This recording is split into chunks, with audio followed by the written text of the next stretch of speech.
অনেক বেশি খাবার খাচ্ছেন ও অনেক পুষ্টি সমৃদ্ধ খাবার খাচ্ছেন, কিন্তু আপনার শরীরে সেটা লাগছে না। যতদিন না আপনি আপনার হজম শক্তি বৃদ্ধি করবেন, ততদিন কিন্তু এই সমস্যা চলতেই থাকবে। তাই যদি আপনি আপনার ওজন বৃদ্ধি করতে চান, তাহলে কিন্তু আপনাকে আপনার ডাইজেশন প্রক্রিয়াকে ঠিক করতে হবে।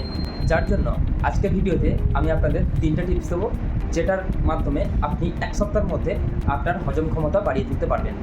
প্রথম, খাবার অন্তত 20 থেকে 30 মিনিট পর অন্ততপক্ষে 10 থেকে 15 মিনিট হাঁটাচলা করুন। স্লো ওয়াকিং আপনার কিন্তু ডাইজেশন সিস্টেমকে অ্যাক্টিভ করবে, যার ফলে দ্রুত আপনার খাবারটা হজম হবে। 2, রোজ সকালে ঘুম থেকে ওঠার পর এমটি স্টমাকে অন্তত 1 গ্লাস উষ্ণ গরম জল পান করুন, যার ফলে আপনার শরীরে সমস্ত টক্সিন বেরিয়ে যেতে সাহায্য করবে। খাবার পর 5 থেকে 10 মিনিটের জন্য বজ্রাসনে বসুন, যেটা কিনা আপনার খাবারটা দ্রুত হজম হতে সাহায্য করবে।